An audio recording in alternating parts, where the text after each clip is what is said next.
January 26, 1945. The French village of Holtzwihr stood half buried in snow and smoke. From a shattered aid station window, a German medic watched as stretchers carried in the broken remains of a mountain division.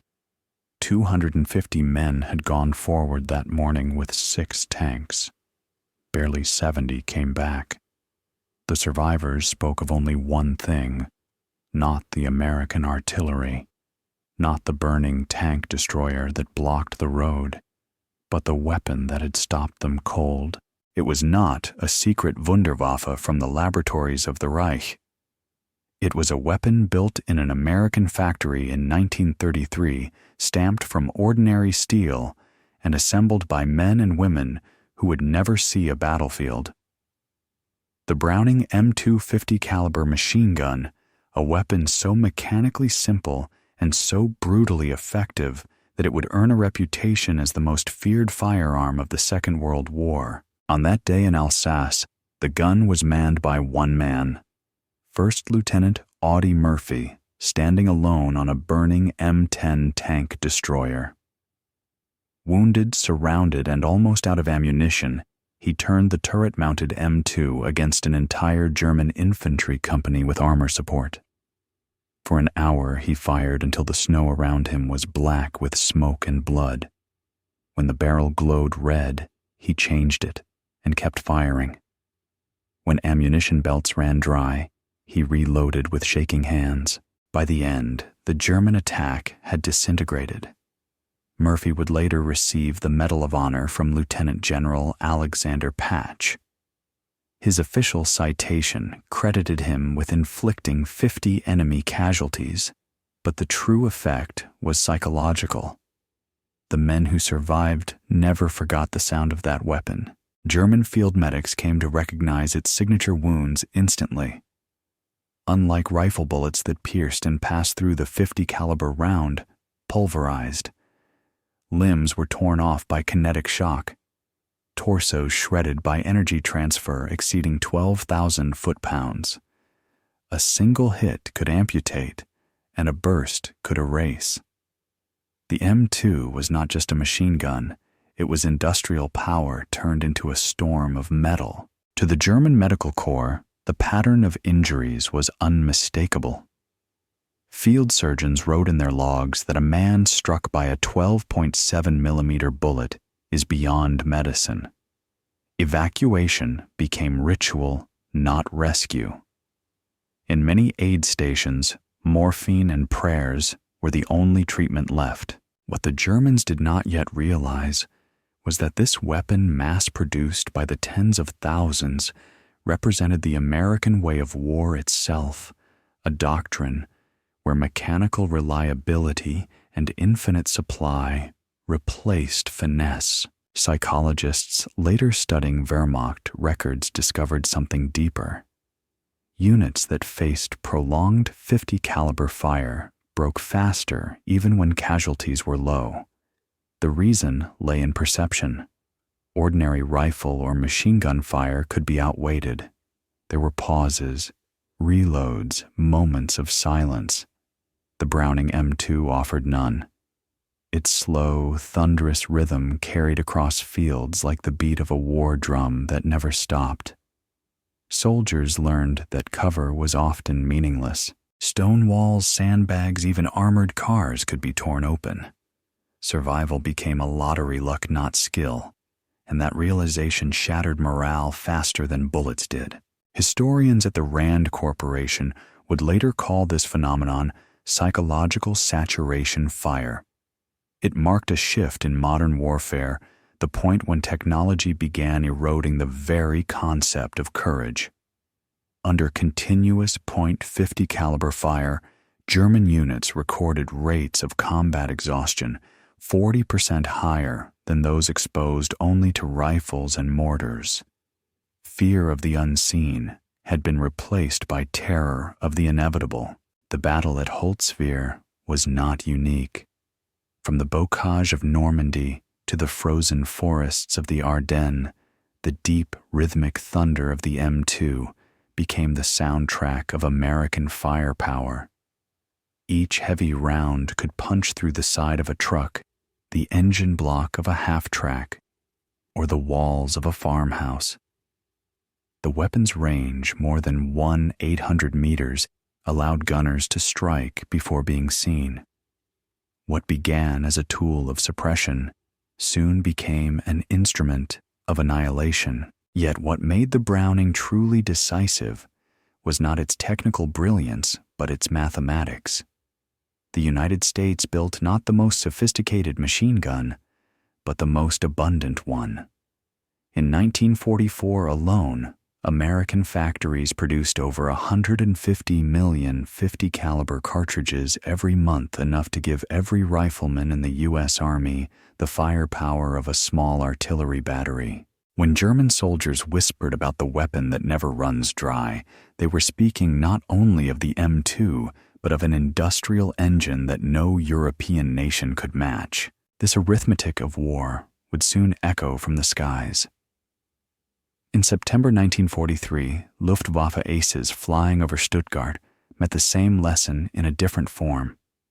They dove on incoming B-17 formations, expecting easy kills until the air erupted with muzzle flashes. Each bomber carried 13 Browning M2s. A formation of 36 bombers meant nearly 500 heavy machine guns, firing at once over 6,000 rounds per minute. To attack a single group was to fly into a storm of steel. German fighters were torn apart before reaching firing range. What the Luftwaffe faced that day was not just defensive fire. It was an economic equation in motion. Each bomber was a flying factory, each machine gun a production line, each bullet a product of a nation that had turned industry into weaponry.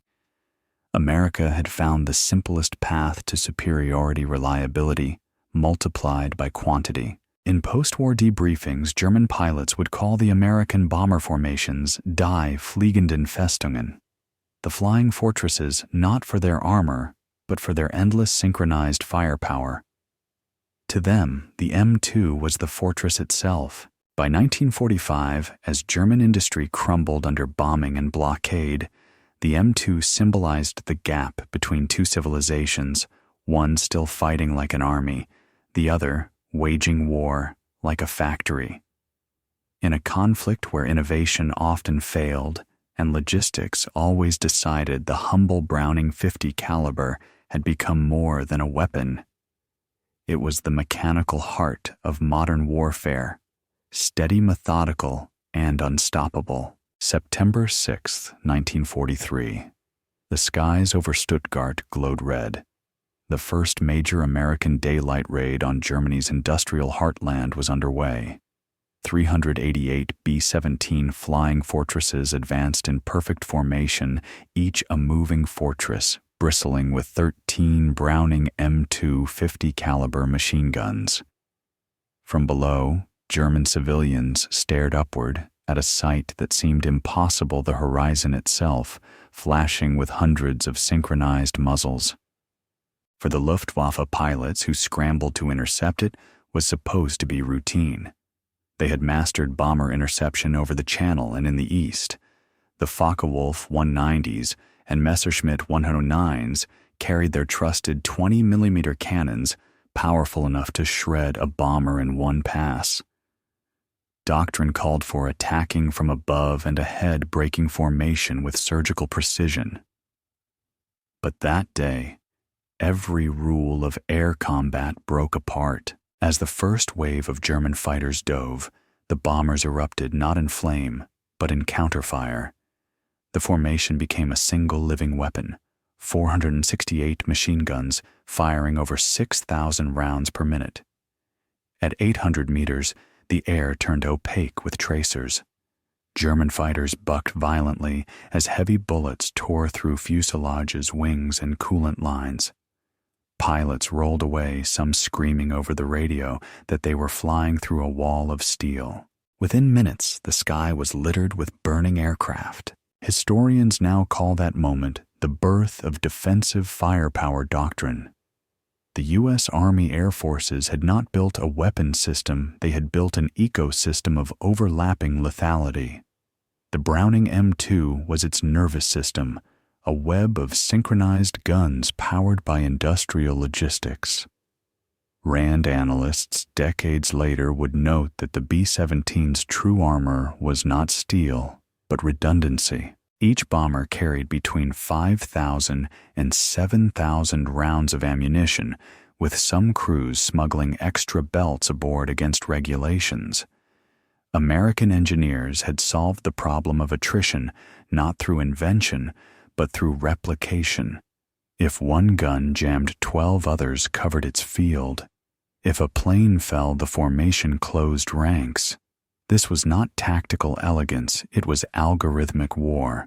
Oberleutnant Hinrich Wurmer, an ace with 93 victories, described the experience in a letter to his family. To attack the Americans is to fly through a storm of steel. For every tracer I see, 4 more bullets pass unseen. When we close to cannon range, we are already dying. His testimony, preserved in the Bundesarchiv, marked a turning point in Luftwaffe psychology. The myth of individual skill, the ace against the odds, had met its industrial counterpart, the massed precision of machines. For the first time, German pilots confronted an enemy that did not rely on heroism, but on calculus. By October 1943, the Luftwaffe understood that the Americans had reinvented the air war. Traditional attack angles failed. Head-on assaults met converging fire from nose and top turrets. Tail approaches were shredded by rear and ball gunners. Side attacks disappeared into intersecting fields of fire. There was, as one report stated flatly, no safe approach vector. This was the logic of systems warfare, an early prototype of what NATO analysts today call networked lethality. The bomber's defensive grid mirrored modern digital command networks, decentralized, self-sustaining, and terrifyingly efficient. A 1944 Luftwaffe memo called the B-17 formation a single organism with hundreds of eyes and claws. But what truly broke German confidence was not the rate of fire, it was reliability. At high altitude in the freezing thin air, most weapons jammed. The German MG-131 could freeze solid at -20 degrees. Cannons misfired from cold lubricant. The Browning M2 simply kept working. Crews swapped overheated barrels mid-flight and resumed firing without adjustment.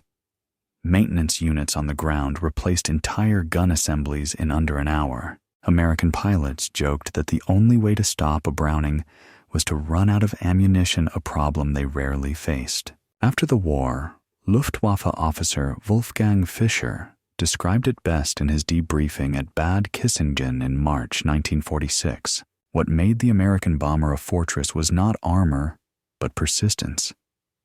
Their guns never stopped. They did not jam, they did not freeze, they did not die. Our fighters did. The statistical contrast was brutal. In the second half of 1943 alone, the Luftwaffe lost over 1,200 fighters over Germany, many to bomber defensive fire, not escort fighters. Germany could not replace its trained air crews faster than America could produce new guns. The imbalance was not of courage, but of arithmetic. That arithmetic extended to production. Between 1942 and 1945, the United States manufactured nearly 2 million 50-caliber machine guns of all variants. Factories like Frigidaire and AC spark plug companies that once built refrigerators and car parts turned into armories of democracy. Their assembly lines rolled day and night, producing a machine gun every few minutes, each identical, each flawless.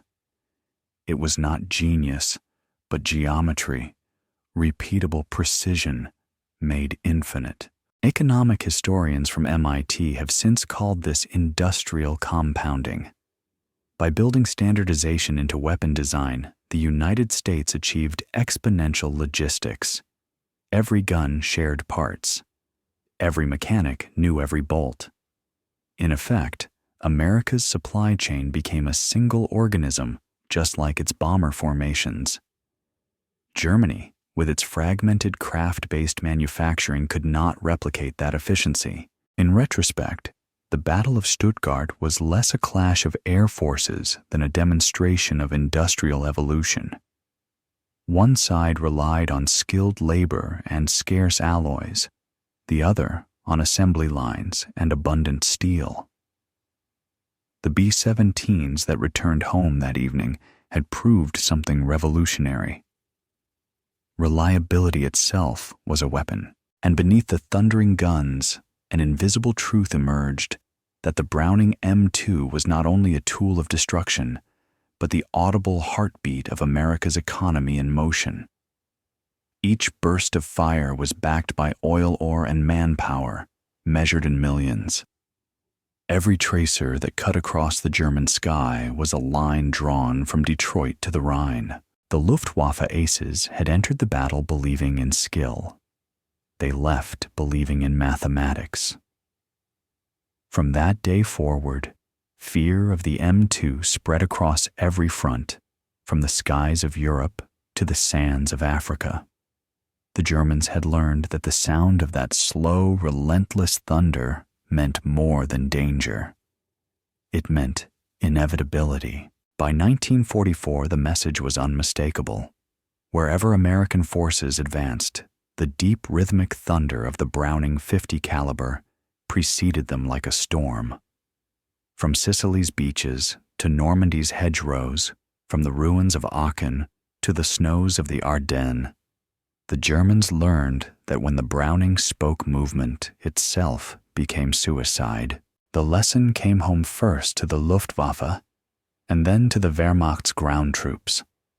After Stuttgart, reports from across occupied Europe described a new phenomenon. German soldiers who had once moved confidently under small arms fire now froze at the first sound of the 50 caliber's slow, punishing rhythm. At 450 to 575 rounds per minute, it was not the fastest weapon on the battlefield, but it was omnipresent, a metronome of industrial war. June 6, 1944, D-Day. On the beaches of Normandy, German observers watched as American landing craft opened fire before even reaching shore. The tracers of the Browning carved red arcs across the surf-hammering bunkers, windows, and tree lines. When U.S. forces finally reached the beachhead, they brought their doctrine with them. Every vehicle, every unit, every position would have a Browning. To officers like Oberst Hans von Luck, commander of the 21st Panzer Division, it was the beginning of a nightmare. Von Luck, a professional soldier who had fought in Poland, France, and North Africa, later wrote in his memoir, Panzer Commander, "We had been told that our training and tactical discipline would overcome American material advantage. In Normandy, I learned the truth. The Americans did not need superior tactics. They had enough ammunition to make mistakes and still win." He was not exaggerating. U.S. doctrine had institutionalized the heavy machine gun as a universal constant. Jeeps mounted them. Trucks mounted them. Half-tracks mounted them. Tanks carried them on turrets. Tank destroyers carried them on rear decks. Even supply convoys armed their vehicles with 50 calibers for self-defense. The Germans had invented combined arms. The Americans industrialized it. In the bocage, the dense hedge-walled fields of Normandy, the 50 caliber became the king of suppression. Infantry used it to cut firing slits through vegetation tanks, used it to clear tree lines before advancing, and logistics columns used it to dissuade ambushes before they began. A single American armored division could field hundreds of M2s, all firing in coordinated sectors. The result was a doctrine that transformed movement into mathematics fields of overlapping fire, intersecting angles, and constant noise. American convoys in France developed what was called alternating fire. One vehicle would sweep the right flank the next, the left forming a rolling cage of steel around the column. For German ambush teams trained to let the lead vehicle pass before opening fire on the center, this was suicide. The moment a shot was fired, the entire convoy replied. Within seconds, 4 to 5 machine guns on each side filled the air with hundreds of rounds. Trees splintered, stone walls collapsed, and ambushers vanished. The U.S. Army's after-action reports from 1944 show the consequence. German anti-tank teams suffered catastrophic losses in ambushes. Survivors often described feeling as if the forest itself had turned against us. Even German doctrine, which had emphasized the decisive role of machine guns since 1916, could not keep pace.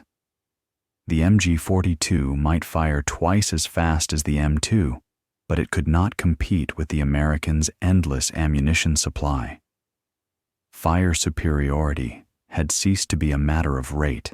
It was now a matter of quantity sustained indefinitely. German analysts later wrote that the Americans had turned firepower into a kind of terrain. They fought not from cover, one officer said, but from volume. Instead of maneuvering to gain position, American units manufactured advantage through sheer density of fire. To move against it was to step into a mathematical certainty of death. The numbers bore that out. According to the U.S. Army's 12th Group reports from late 1944, American units were expending 300,000 rounds of 50 caliber ammunition per day across the European theater. Each bullet weighed nearly 2 ounces. Each belt of 100 rounds carried the kinetic energy equivalent of a small artillery barrage. For German soldiers caught in its path, it was not just physical destruction, but psychological obliteration. Medical officers noticed the pattern. Soldiers who had been under 50 caliber fire, even without being hit, developed symptoms of acute stress disorder, tremors, disorientation, refusal to advance. One field surgeon near St. Lo wrote, "They are uninjured, but they look as if they have been through a hurricane." They describe the noise, the vibration, the endless hammering, and their minds simply break. Military psychologists after the war confirmed that exposure to continuous heavy machine gun fire was one of the leading predictors of combat exhaustion among German units. The sound alone, a bass thunder punctuated by metallic rhythm, became a conditioned signal for death. Even elite paratroopers avoided open terrain once the Browning began to fire. American doctrine called this reconnaissance by fire shooting, first shooting everywhere, and shooting enough to make the enemy show himself. It was wasteful, brutal, and efficient. When post-war analysts from RAND reviewed combat expenditures, they calculated that the average U.S. armored company fired 5 times more ammunition than a comparable German unit. But the outcome was undeniable. U.S. losses fell as German casualties rose. The Browning had become more than a gun. It was a philosophy made metal. It embodied what historian Adam Tooze would later call the arithmetic of abundance. American strategy accepted inefficiency because it could afford to. Every wasted bullet was a down payment on victory. In the words of a captured German officer, the Americans fight like a rich man spends money with terrifying carelessness. Yet behind that carelessness was calculation. The U.S. Army had measured that suppressive fire reduced enemy accuracy by up to 80%. So long as ammunition kept flowing, suppression equaled survival. The Browning's reliability turned this equation into a guarantee. It could run through mud, rain, or snow. It fired from burning tanks and frozen foxholes. The German MG-42 was a masterpiece of engineering. The M2 was a masterpiece of persistence. By late 1944, the Germans understood that they were no longer fighting men, but machines backed by an economy too vast to break. From Normandy to Lorraine, their diaries repeated the same phrase, "They never stop shooting." Autumn, 1944. The forests of the Ardennes whispered with the ghosts of two armies, each waiting for the other to move. For the Germans, it was familiar terrain: dense woods, winding roads, narrow clearings that favored ambush and discipline. They had fought and won in such places before, but this time the Americans brought with them an invisible companion, the .50 caliber Browning, the same weapon that had shattered the Luftwaffe and bled the Wehrmacht dry across France. At first, German platoons mistook the crackle of .50 caliber fire for artillery shrapnel. The distinction hardly mattered. The effect was the same. In daylight, every attempt to reposition drew instant retaliation. A convoy that moved a gun that fired even a shadow that shifted could summon a curtain of bullets. In the words of one captured sergeant from the 12th Volks Grenadier Division, it was as if the Americans carried thunder with them. The statistics confirmed it. U.S. Army after-action reports from the Third Army logged that a single armored battalion could expend more than $25,000 .50 caliber rounds in a day's fighting. Entire hedgerows disappeared under the hail of fire.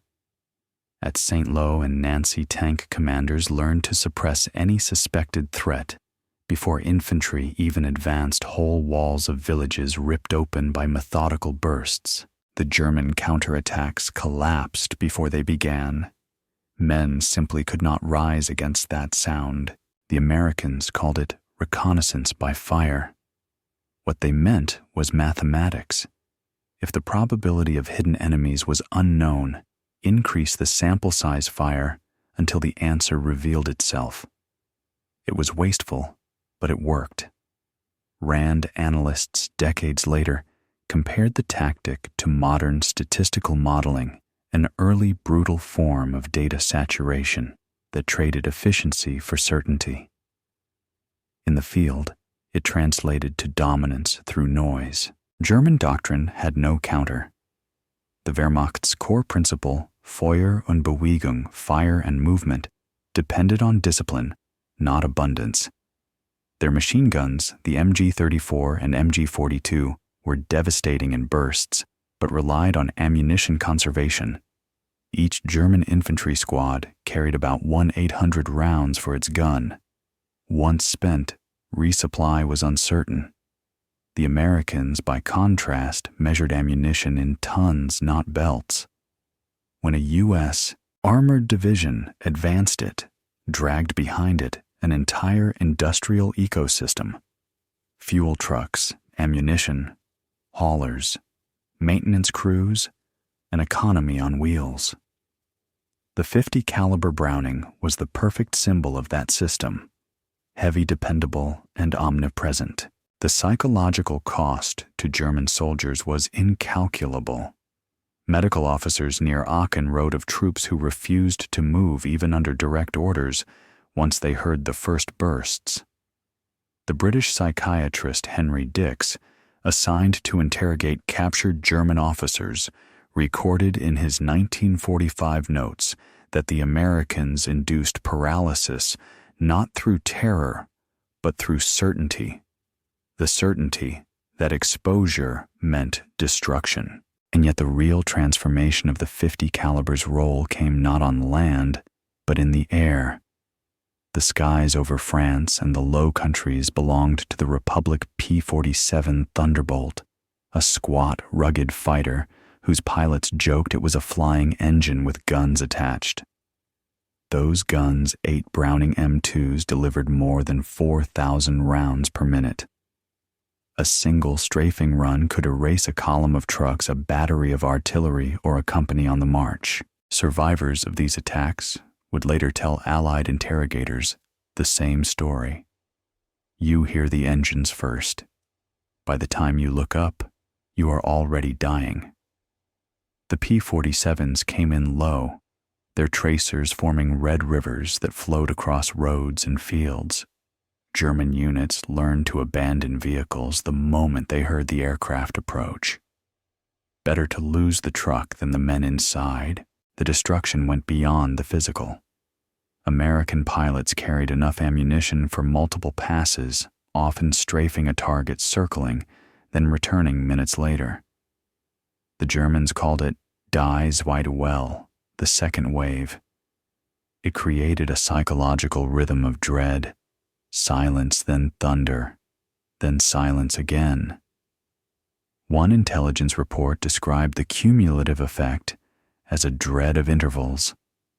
Even when planes were absent, soldiers flinched at the wind, expecting the next storm of .50 caliber fire. By the end of the Normandy campaign, mobility itself had become impossible for the Germans. They could not move by day for fear of air attack, nor by night for fear of reconnaissance fire. Supply columns broke apart. Reinforcements arrived late or not at all. The Wehrmacht's legendary discipline dissolved into hesitation. Every tactical principle, speed surprise initiative was nullified by an opponent who could see, hear, and shoot first. Post-war studies by the U.S. Army's Historical Division later quantified what German survivors called the tyranny of the Browning. Units exposed to sustained .50 caliber fire were twice as likely to suffer collapse in command structure and morale.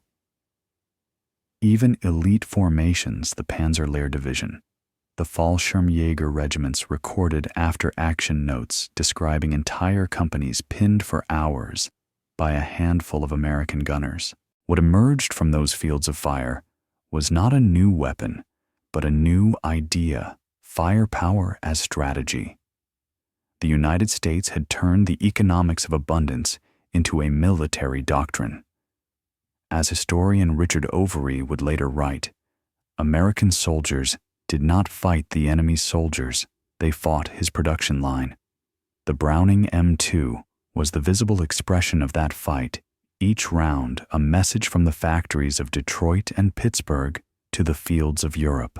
In September 1944, as the Allies pushed toward the German border, von Luck's division made one last desperate attempt to retake ground near the Seine. His account describes an eerie moment. We advanced at dawn. Before we fired a single shot, the air filled with tracers. It was as though they had been waiting for us, but later we learned they had simply been firing all night. That was the essence of the American method: preemptive, mechanical, relentless. The Germans brought precision, the Americans brought pressure. And in the arithmetic of modern war, pressure always won. Winter, 1944. The forests of the Ardennes froze solid, and with them the last illusions of German recovery. The Reich called it Wacht am Rhein, the Watch on the Rhine, but history would remember it as the Battle of the Bulge, Germany's final gamble in the West.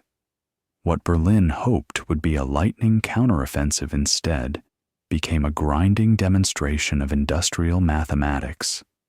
For the Americans, that equation revolved around a single weapon, the Browning M2 .50 caliber machine gun. When German panzers broke through the thinly held American lines on December 16th, their commanders believed weather was their ally. Low clouds grounded Allied aircraft, and snow clogged the roads that fed the American logistics machine. For the first time in months, they thought the battlefield might return to something familiar: armor tactics, surprise. But even under leaden skies, one thing still worked flawlessly: the Browning. American tank destroyers, half-tracks, and trucks brought their .50 caliber guns to bear from every frozen road and forest edge. Their gunners could not see far, but they did not need to. The doctrine was simple: if it moves, it dies.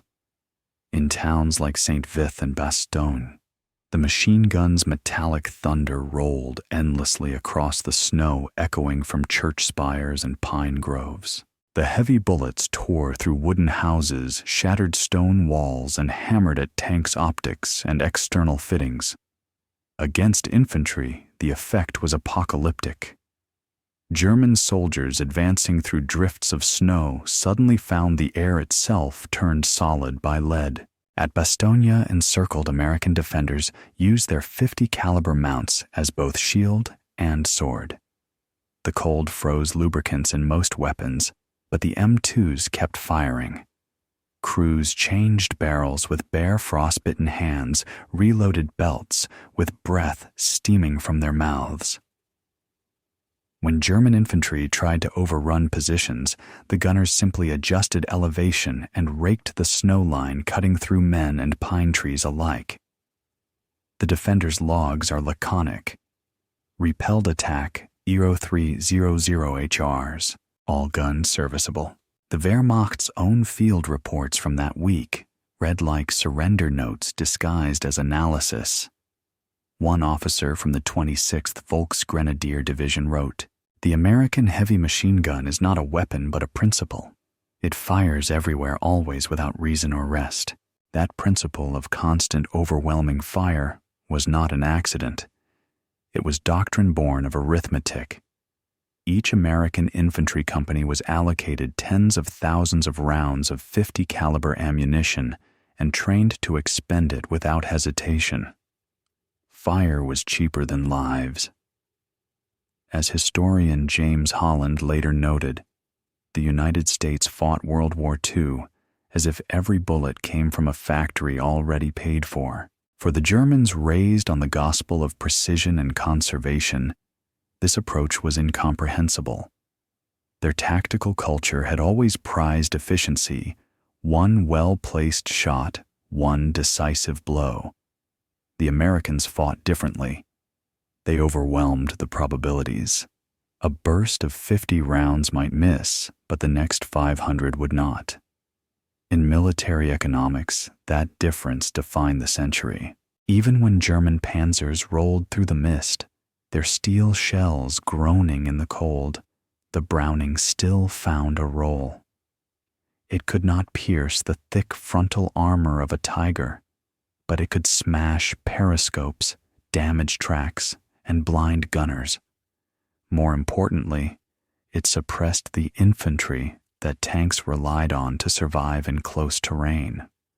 Without that infantry, even the best armor became deaf and blind, and soon dead. American tank destroyers like the M10 Wolverine and M18 Hellcat carried their own .50 caliber mounts specifically for this purpose.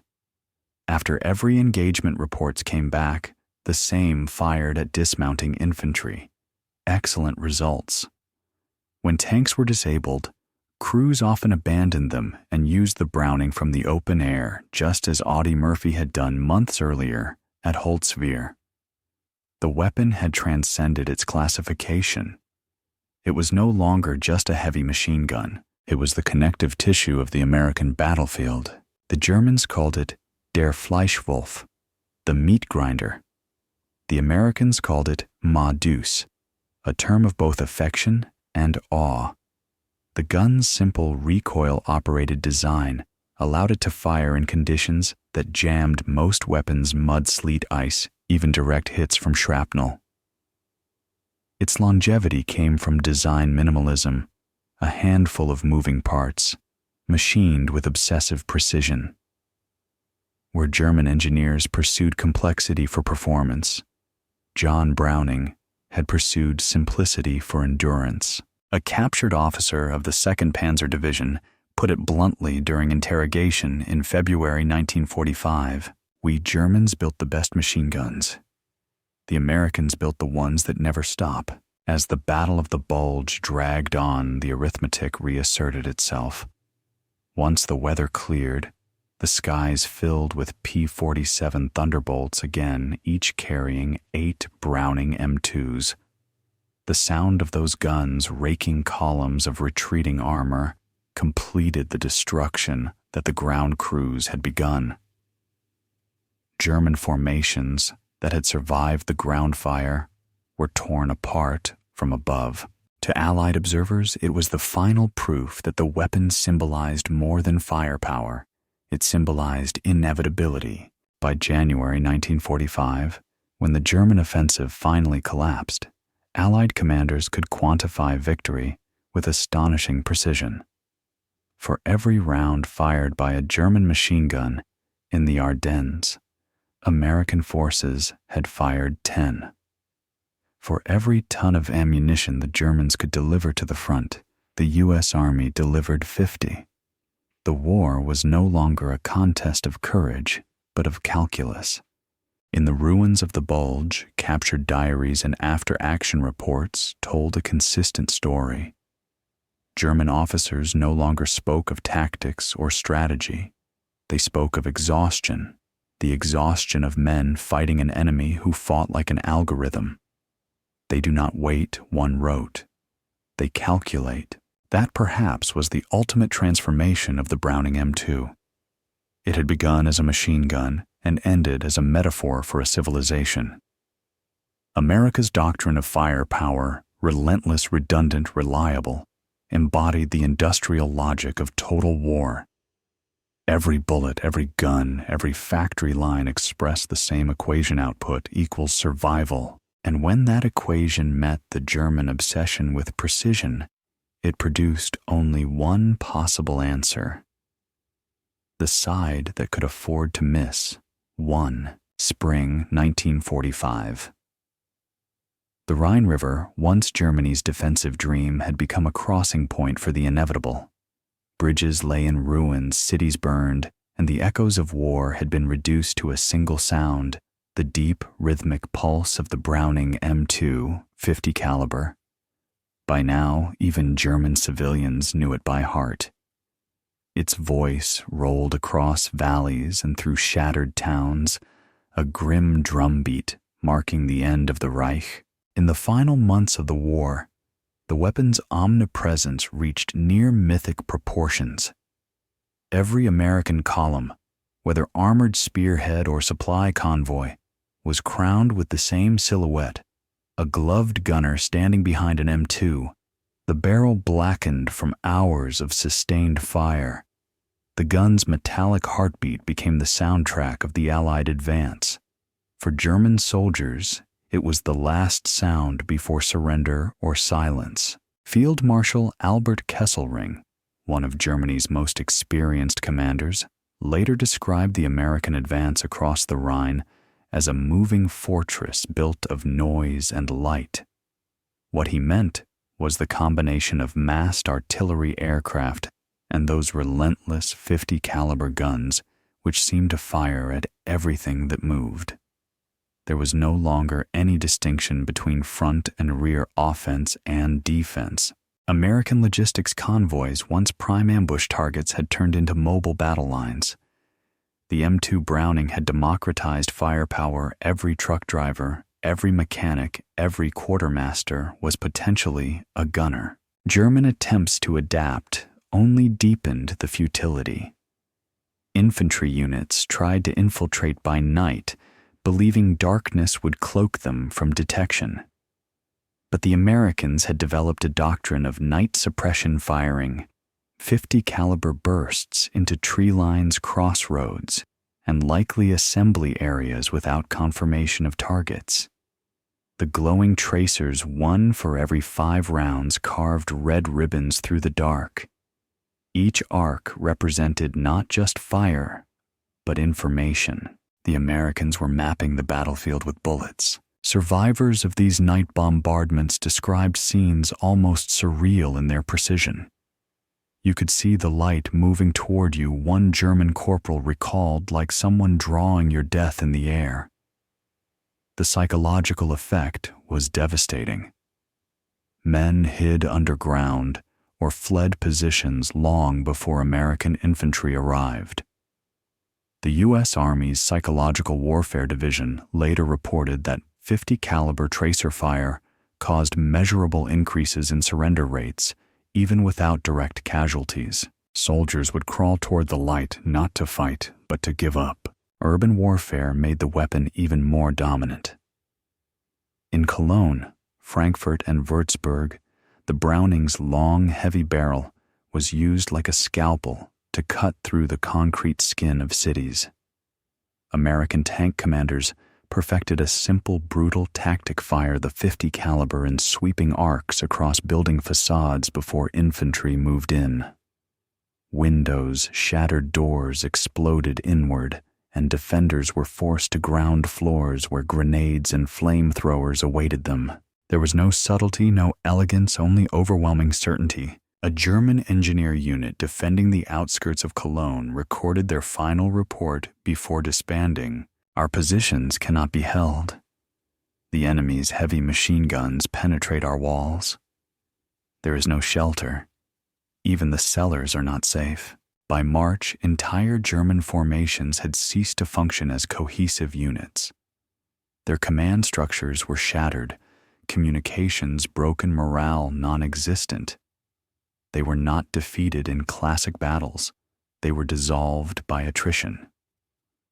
American after-action data later showed that many German positions surrendered after prolonged .50 caliber harassment without direct assault. Fire, it turned out, was more persuasive than words. The M2's dominance was not just tactical, it was structural. American industry had woven the weapon into every layer of war production. At the height of the conflict, U.S. factories were producing up to 100,000 rounds of .50 caliber ammunition every hour.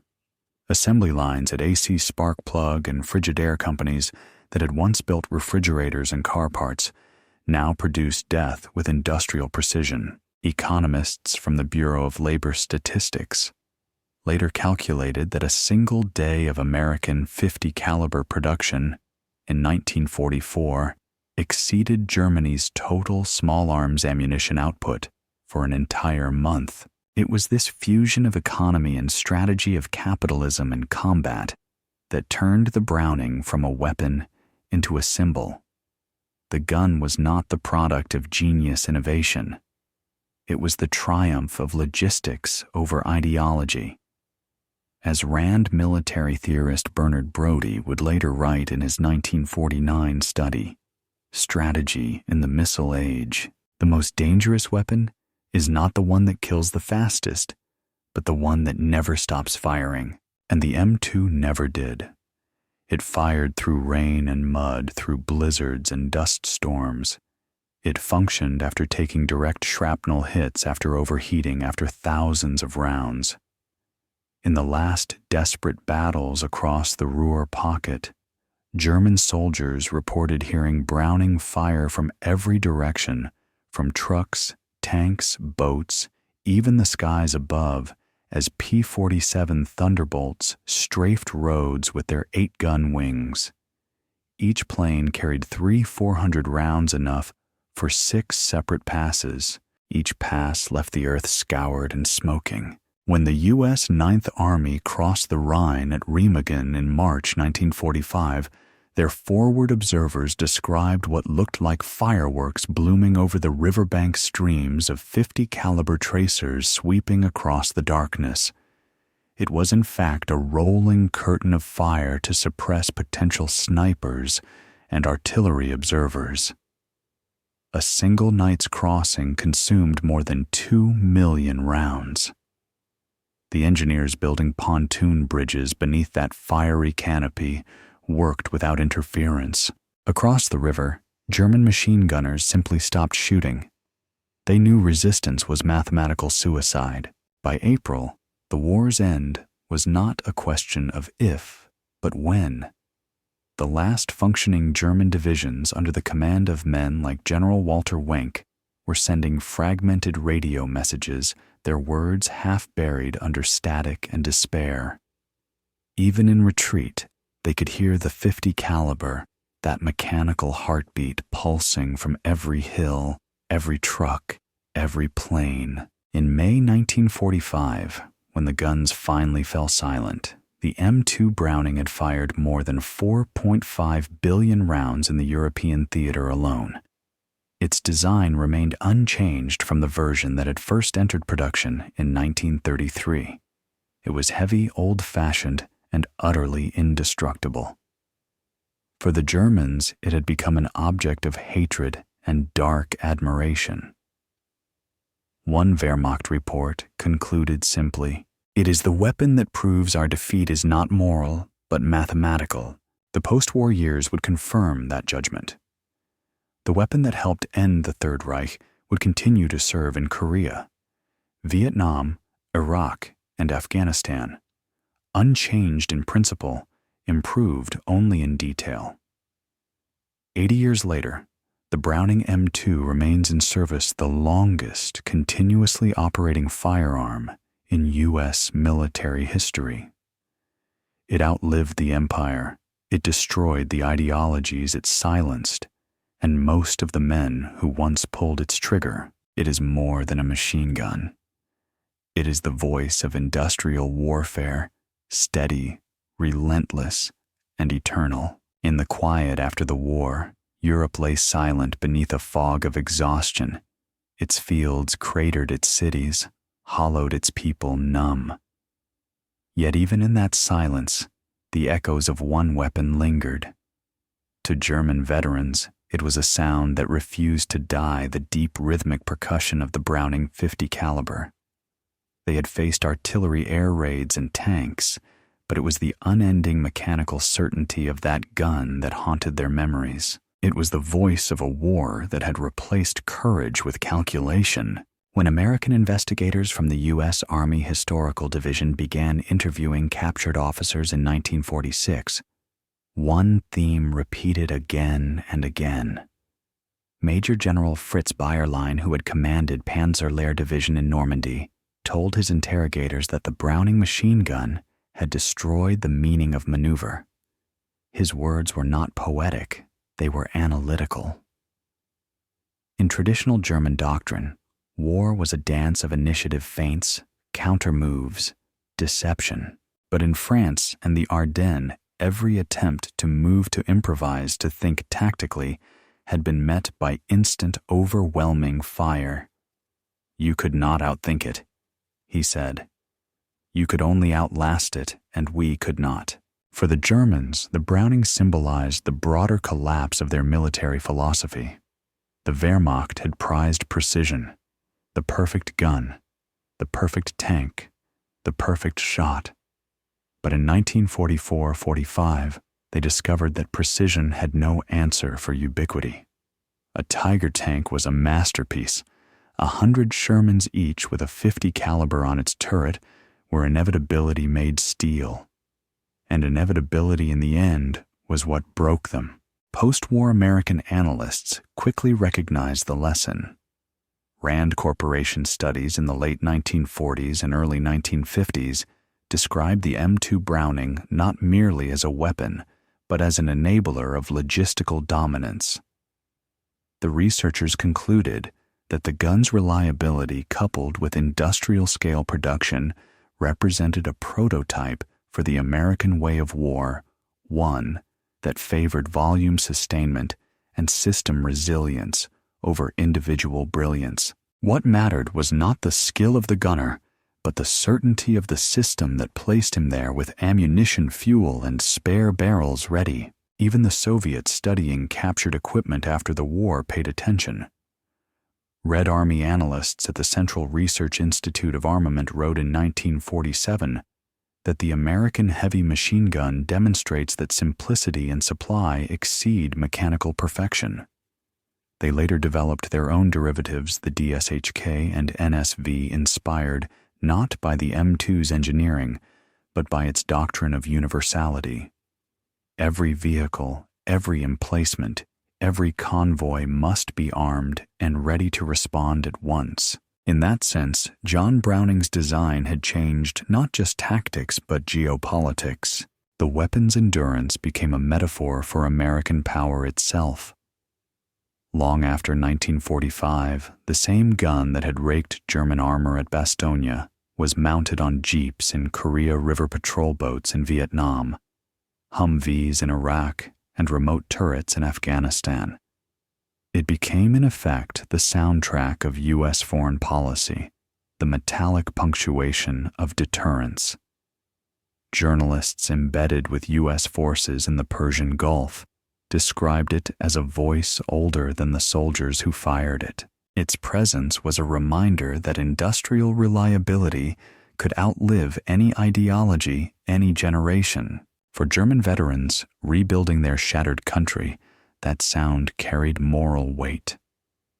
In memoirs published during the 1950s, men like Hans von Luck and Alfred Schlemm returned to the same conclusion: they had been defeated not by superior courage or even superior technology, but by a civilization that had made war mechanical.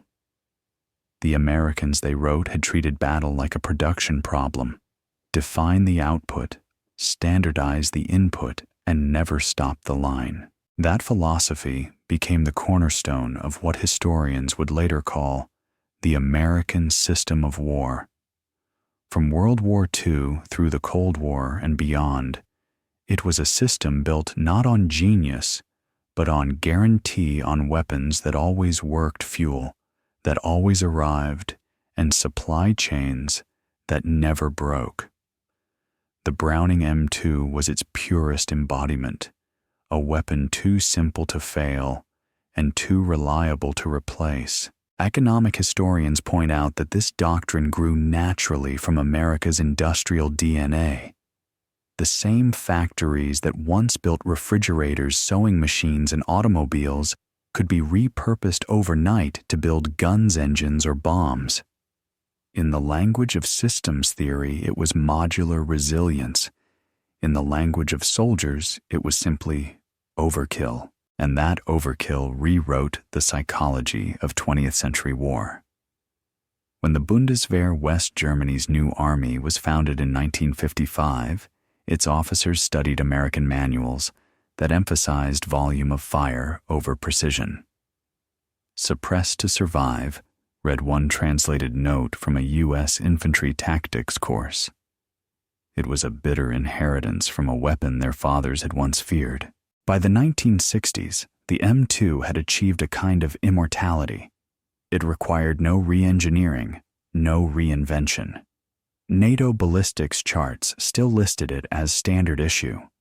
It had outlasted the MG-42, the Tiger, the Messerschmitt, even the doctrines that had once tried to defeat it. Its continued presence on battlefields from the jungles of Vietnam to the deserts of Kuwait testified to one brutal truth: the laws of industrial warfare do not change. They only scale. When war correspondent Ernie Pyle wrote in 1945 that the Browning was the closest thing to God on a bad day, he was capturing something more than a soldier's awe. He was describing the arrival of a new world, one in which faith was placed not in leaders or ideologies, but in the unbreakable rhythm of a machine. By the time West German historians compiled their comprehensive study Das Ende der Taktik, The End of Tactics, in 1968, they no longer debated the cause of their army's collapse. The data, the interviews, the reports all converged on the same conclusion: Germany lost not to men, but to systems. And the Browning M2 was the system made manifest, a reminder that in modern war, endurance beats excellence. Even now, 8 decades later, the same design serves aboard ships, aircraft, and armored vehicles worldwide. It remains the quiet constant of conflict unchanged because it never needed to change. And in that persistence lies the true legacy of the weapon the Germans once called the meat grinder. It was never just about firepower. It was about the philosophy of abundance, the idea that in war, as in industry, reliability is destiny. The M2 Browning did not simply win battles. It defined the mathematics of victory. In the decades that followed, historians, economists, and military theorists would come to view the M2 Browning not just as a weapon of war, but as a turning point in the human relationship with warfare itself. It was the moment when production capacity eclipsed tactical brilliance, when the side that could manufacture consistency outlasted the side that could merely demonstrate genius. The Germans, masters of precision engineering, had believed victory came from innovation, the better rifle, the faster tank, the more elegant doctrine. The Americans proved otherwise. They did not need elegance. They needed enough. Enough bullets, enough fuel, enough guns that never failed. The Browning .50 caliber machine gun embodied that philosophy so perfectly that it became an equation: reliability multiplied by repetition equals supremacy. Military historian Max Hastings would later describe the contrast as craftsmanship versus throughput. The German MG-42, a mechanical marvel, could spit 1,200 rounds per minute, but each weapon required meticulous machining and constant care. The Browning M2 fired half as fast, but twice as long through heat dust, mud, and years. Its simplicity was its supremacy. The Americans did not innovate faster. They standardized better. And in industrial war, standardization is innovation. That principle became the foundation of post-war American doctrine. Rand's early Cold War research formalized it into what analysts called quantitative deterrence, the belief that numerical and logistical superiority could offset or even preempt the need for strategic surprise. The M2 was cited in early deterrent studies not as a battlefield weapon, but as a proof of concept, the idea that system reliability and economic depth could be a form of psychological warfare in themselves. The gun did not just shoot bullets, it projected certainty. By the 1950s, the same logic that had flooded Europe with .50 caliber fire was reshaping global strategy. NATO logistics planners adopted the American model of distributed firepower, ensuring that every vehicle from transport trucks to patrol boats carried its own defensive armament. The Ma Deuce, as soldiers affectionately called it, became a universal constant of Western military presence, mounted on tanks, guard towers, and naval decks from Okinawa to Oslo. Yet, while the weapon was standardized, its symbolism evolved. In Europe, it represented security, the line that held back the next war. In Asia and the Middle East, it came to represent something darker, the mechanical persistence of American power. Photographs from Korea, Vietnam, and later Iraq show the same image repeated across decades, a soldier behind an M2 barrel, smoking horizon unchanged. The war changed names, but the sound was always the same. For Germany rebuilding within NATO, that sound carried historical irony. The same weapon that had once broken the Wehrmacht spirit now defended its democratic successor, the Bundeswehr. German officers training under American instructors in the 1950s learned the same lesson their fathers had learned the hard way: control the logistics and the battle controls itself. Firepower had become bureaucracy, and bureaucracy victory. In the archives of the Bundeswehr's Führungsakademie in Hamburg, one instructor's note from 1957 captures the transformation succinctly. The Americans do not rely on miracles. They rely on mathematics. Every gun, every gallon, every kilometer planned, delivered, replaced. The M2 was the visible manifestation of that arithmetic. It was a weapon born from the assembly line built by civilian hands in Detroit and Chicago, operated by farm boys from Iowa and machinists from Ohio. It turned the abstract strength of an industrial economy into something concrete and deafening. When German soldiers faced it in 1944, they were not just fighting an army, they were fighting an infrastructure. An infrastructure does not flinch. Strategic studies published after the war reinforce this idea. The U.S. Army's own historical analysis, Logistics in World War II, 1956, concluded that the Browning's ubiquity was more decisive than any single technological innovation of the conflict. It represented the victory of continuity. The report stated the capacity to maintain fire where others faltered. The same study compared German and American ammunition expenditure and found a telling ratio: for every 50 caliber round fired, a German unit expended 1/10 the weight in small arms ammunition, not for lack of will, but for lack of supply. That ratio defined the post-war order. American dominance, both economic and military, would come to rest on the same principle that had made the Browning supreme: the assurance that whatever could be built could be replaced, and what could be replaced could not be defeated. The gun's longevity is its own monument. 8 decades later, it still serves in active combat, upgraded optics, lighter mounts, but the same breech, the same recoil, the same raw mechanism John Browning finalized in 1933. It has outlasted empire's ideologies and nearly every general who ever issued it. In military museums across the world, plaques describe it not as a relic, but as a survivor, the weapon that never aged, because the idea behind it never stopped being relevant. To historians, it marks the moment when industrial capacity became a weapon more powerful than any rifle or bomb. To soldiers, it is a constant companion, unyielding, simple, and brutally honest.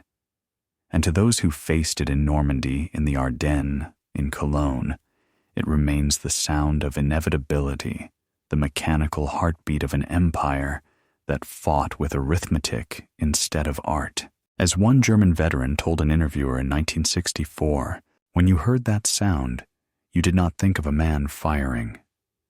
You thought of a factory somewhere far away that had already decided you were going to die.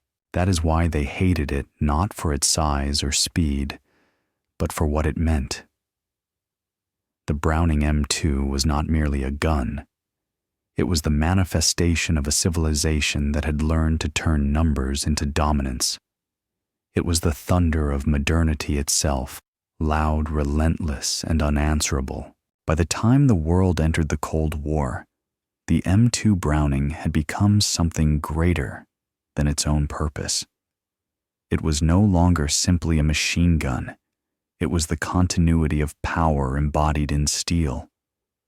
From the battlefields of France to the hills of Korea, it proved that the logic which won World War II, the fusion of industry, logistics, and reliability, would define not just wars, but entire empires. When American forces deployed to the Korean Peninsula in 1950, they brought with them the same weapons that had crushed the Third Reich. To the astonishment of many young soldiers, the old Browning 50 caliber still dominated the battlefield. It tore through the frozen valleys of the Chosin Reservoir and raked advancing columns of Chinese troops with the same terrifying efficiency it had shown in Normandy. In a war of extremes of mountain snow and endless waves of men, the M2's simplicity was its salvation. It fired when nothing else could. General Matthew Ridgway famously called it the gun that never betrays. In after-action briefings, he noted that many engagements were won not by superior numbers or strategy, but by the unbroken rhythm of the Browning's fire. The Korean War confirmed what World War II had proven: reliability was not a luxury, it was victory. That same lesson reverberated across every theater of American influence.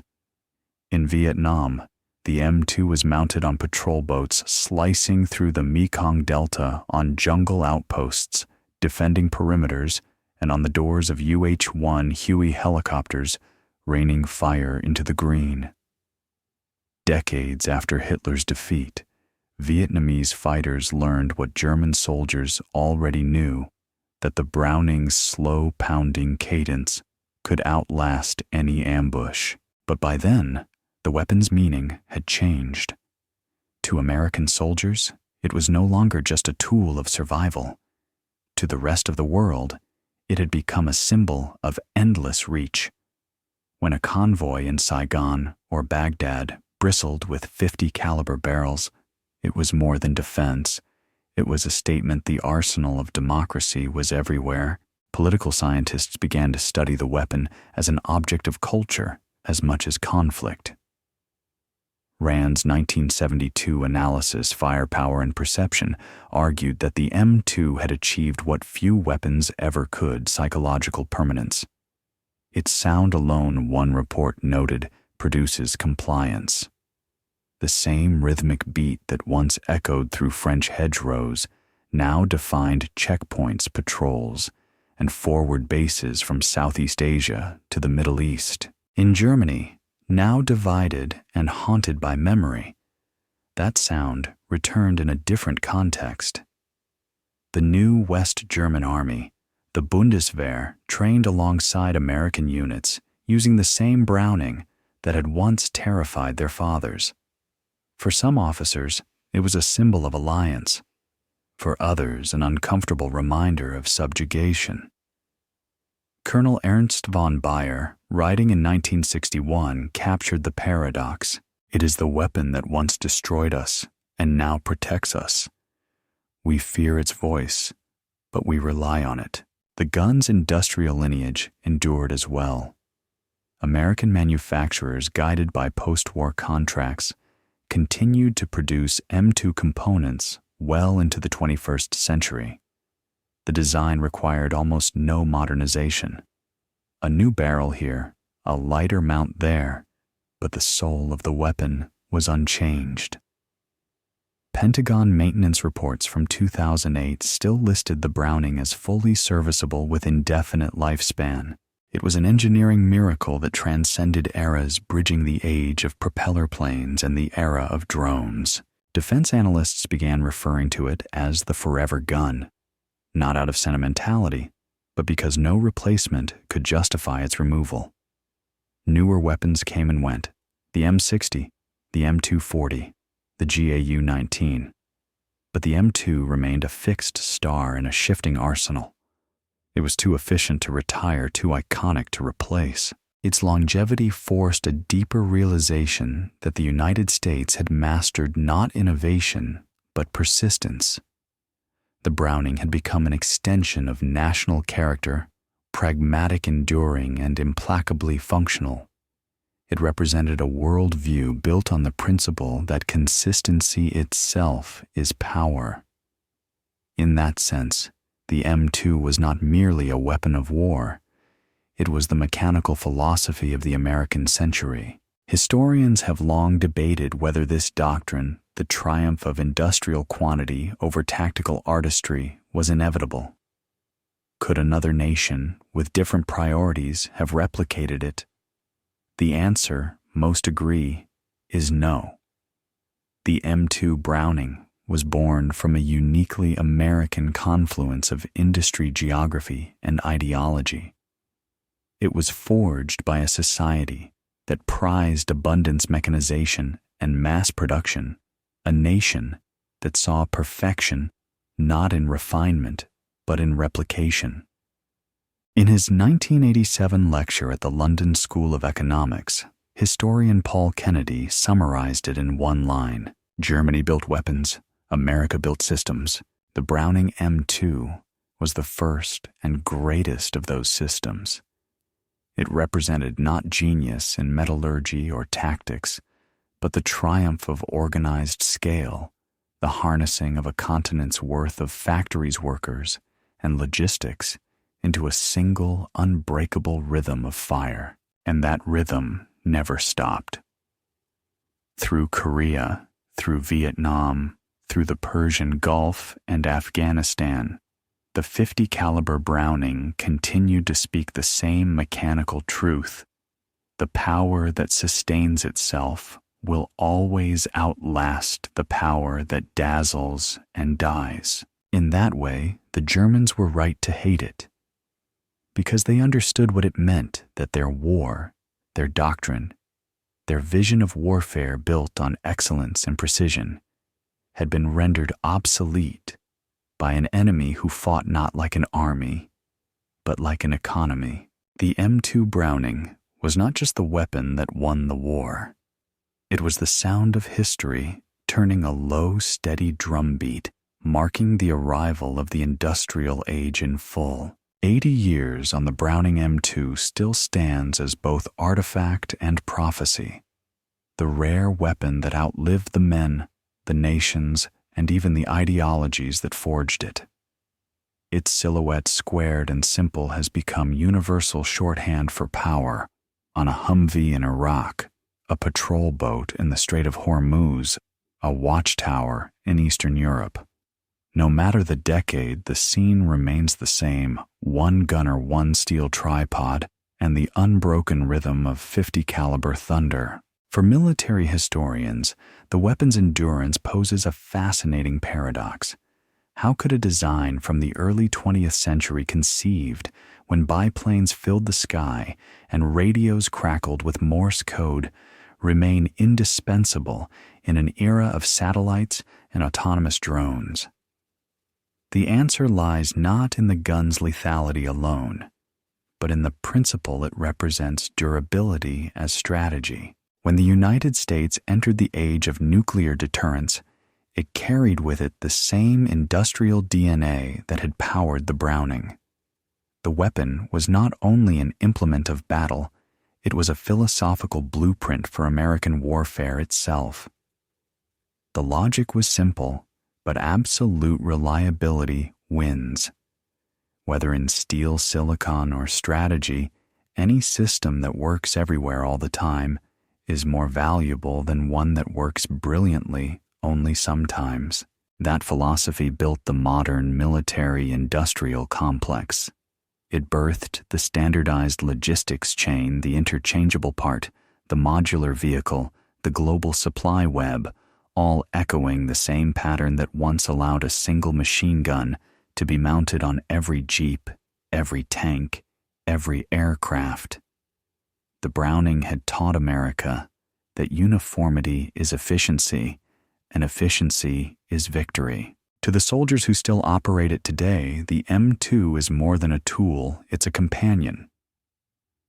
Veterans from Korea to Kandahar speak of the same ritual: the click of the charging handle, the feel of the cooling barrel, the heavy, deliberate recoil that pounds through bone and chest. There is no romance in it, only reverence. "She's older than my grandfather," one Marine joked in Helmand Province. But she still speaks perfect English. Its continued presence has become almost metaphysical, a reminder that while technology changes, intent does not. Every round fired is a descendant of a decision made in 1917, when John Browning first set out to design a weapon that would never fail under pressure. He succeeded so completely that no one since has dared to improve on the principle. And yet its story is not merely mechanical, it is moral. The Browning's ceaseless rhythm has come to symbolize the uneasy marriage between human ingenuity and industrial destruction. It reminds us that victory achieved through volume carries its own cost, that the arithmetic of abundance can be as dehumanizing as the chaos it replaces. German survivors of the Western Front understood this instinctively. They had not been defeated by courage or cunning, but by certainty.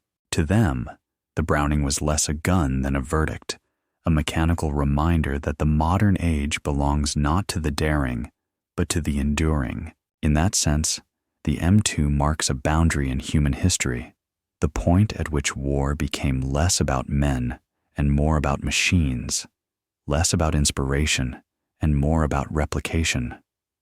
Its mechanical simplicity became the architecture of a century, defined by mass production, global logistics, and algorithmic warfare. From the Ford assembly line to the Pentagon supply chains, the same principle persisted: produce more, fail less, and never stop. When the Cold War ended, the world briefly imagined the Browning would fade into history. Instead, it reappeared in Iraq and the Balkans and Afghanistan, proving that the age of mechanical dominance was not over, but evolving.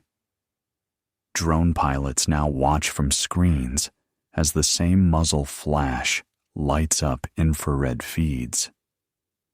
The weapon has outlasted empires, yet its rhythm is unchanged. It is perhaps fitting that the M2's greatest strength is invisibility. It does not boast, it does not innovate. It endures, and in endurance lies a kind of immortality. Its sound, that low, deliberate percussion, remains the pulse of modern conflict, as recognizable as the beat of a heart. In 2023, U.S. Army technicians conducting maintenance on M2s in Kuwait discovered that several components still bore wartime factory stamps from 1944. The weapons had been cleaned, repaired, and reissued across generations, yet they remained fully functional. One armorer reportedly said, "They don't age. They just get reassigned." That sentiment captures the weapon's essence, timeless utility, born from deliberate simplicity. When historians one day close the chapter on the industrial age, the Browning M2 will still be there, mounted, ready-loaded. Not because of nostalgia, but because it still works. It is a monument not to innovation, but to the permanence of function. The Germans who first faced it in Normandy and the Ardennes saw only a weapon. What they were really seeing was a civilization in mechanical form, a system that turned precision into persistence, and persistence into inevitability. In the end, that is why they feared it, and why they hated it. The Browning M2 did not just kill, it proved a point. It proved that in the modern world, the line between factory and battlefield no longer exists, that the hum of production is itself a kind of gunfire, and that whoever controls it controls history. And so, as it has for nearly a century, the gun remains solid, unblinking, unbroken. A machine older than most nations, speaking the language of logistics in every war that follows. The weapon that never stopped firing because the world it created never stopped needing it.